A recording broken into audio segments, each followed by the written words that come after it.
Hey everyone, welcome back.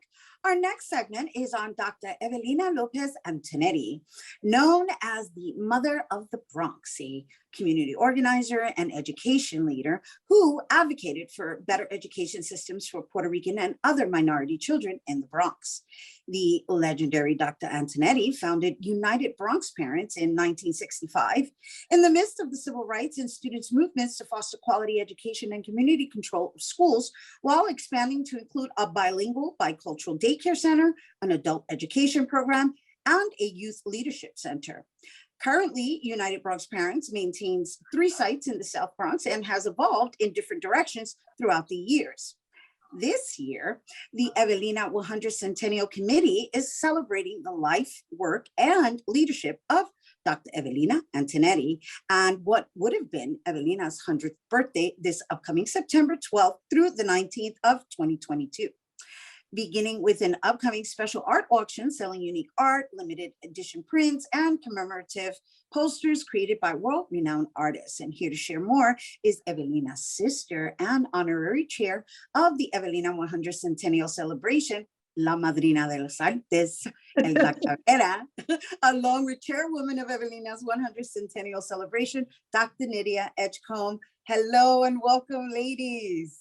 Thank you. Thank you for having us. Oh, thank you. Such a pleasure. Oh, it's always a pleasure to have you, our madrina. Oh, and you know, to be able to have conversations with the living source, it's even more magical and special. So thank you for being here with us and for sure that you're here advocating for us in the Bronx. So let's talk about the art auction that you, I think, are in charge of. Well, you know how I am with the arts. And I said, why don't we have an art auction, and we could raise some funds to defray costs. And everybody said, well, that's a great idea. So from that moment on, we started collecting. I have quite a collection. So I started to look. I could tell you it was very hard picking out the ones I was going to donate it because I felt so close to them. But I said, well, it's for my sister. And that's what we did. And other people like Nydia and others have donated. And one of the wonderful things that happened is that we have some posters, we have some originals, and we have some photographs from very important photographers, including Joseph Conzo Jr., yes, and Dave Gonzalez, and Francisco Reyes, Ricky Flores. So you know where I'm going. It's the seis. It's the group. Los Seis del Sur. Eso mismo.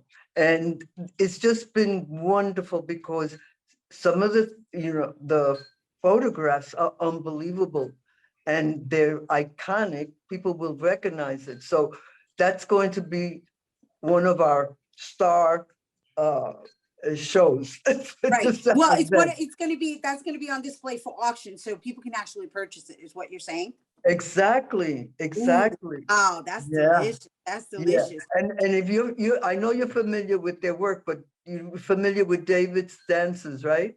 The dancers. Yes. The one that's on the street. That's like iconic. Yeah. Yes. And then Joey has one also. Different time, a different couple dancing in the street. So we're excited. I know, it sounds exciting. It sounds like a nice little trip into a time capsule. I'm looking forward to that. Yeah. And so I want to talk to Nydia a little bit because, well, first of all, I want to congratulate her on her PhD, doctora. Welcome. Thank you. I'm very honored to be here with you, Rhina. You're such an icon in our community as well, just like Evelina Antonetty was during the 1960s, 70s, and 80s. She was the woman who led the Puerto Rican community, a community that le faltaba todo, that, was out of the mainstream of society in terms of what they needed and what they wanted. And she was the voice of a Puerto Rican community, over 150,000 Puerto Ricans residing in the community of the South Bronx, but the Bronx was actually decimated by fires, you know, that area of the Bronx. So I believe the purpose of the Evelina 100 Centennial celebration with Elba as being the honorary chair is the whole purpose is to sort of reintroduce one of our women, a woman from the diaspora. Nobody talks about us, you know, sort of to introduce her to a new generations of Puerto Rican and young people in New York City who are active now, doing their own community activism, but many of them, they don't know about her. In the process of celebrating the Evelina in September 2022, September 12th to the 19th, her birthday is September 19th, we're gonna create poetry about Evelina. We're gonna create art about Evelina. You know, the president of Bostos Community College, Dr. Coco de Filippi, Daisy Coco de Filippi, is reciting poetry at our celebration about Evelina. Antonio Martorell is painting Evelina Antonetty. Manny Vega is painting Evelina Antonetty. Marcos Dimas from El Taller Boricua is painting Evelina. Nilsa Tufiño, Samuel. so we have a group of people just painting Evelina. Sara Morales also, who just did the poster for Comité Noviembre, is also, and there are scholars presenting their work.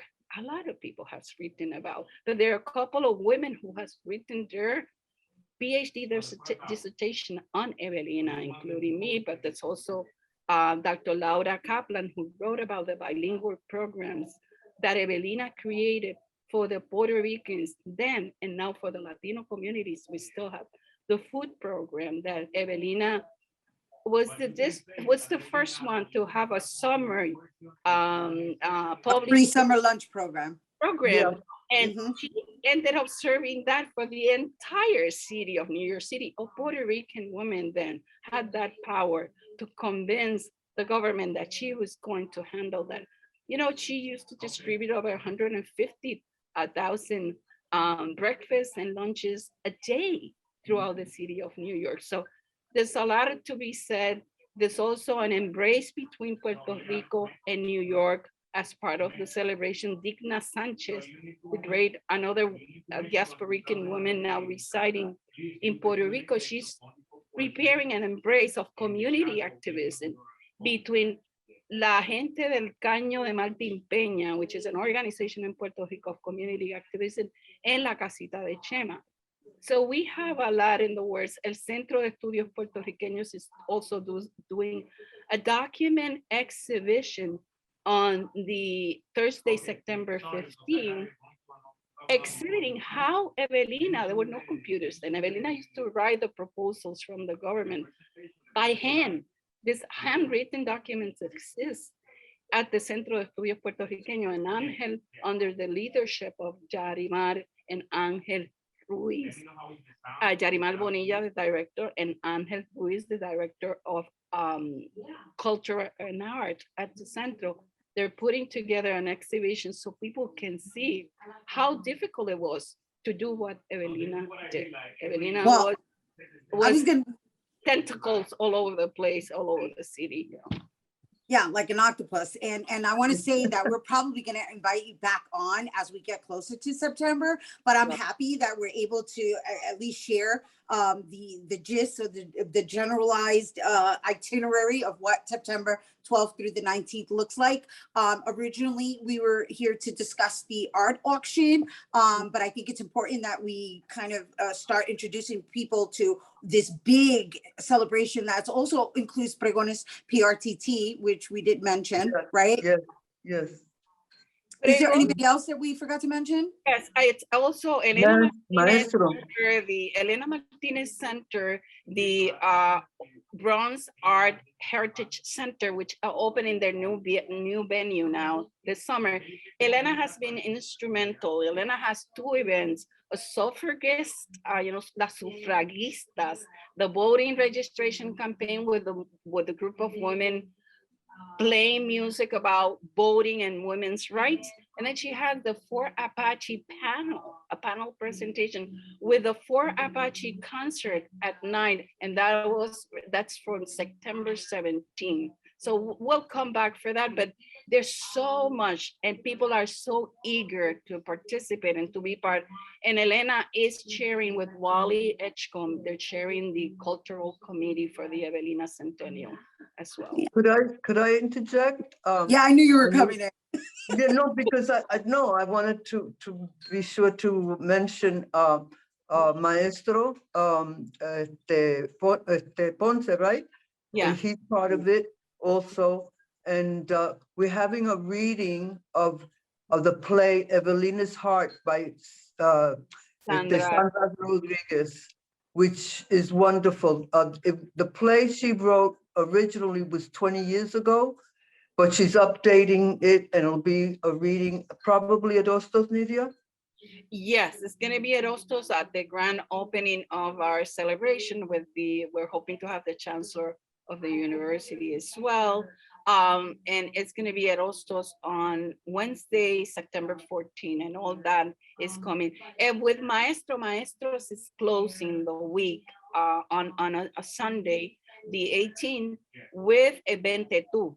Oh my gosh. And that's what we have time for today. But I promise you, we're going to have you back on because this was like a jump start of what we're going to be sharing with our viewers, because we have so much time from here until September. And I'm so excited just to hear everything that you shared. And because there are so many organizations and institutions involved and so many different aspects and different components and different aspects of like the community activism, the arts, the even the parks. So I'm looking forward to learning more, but we are out of time and I'm sorry about that.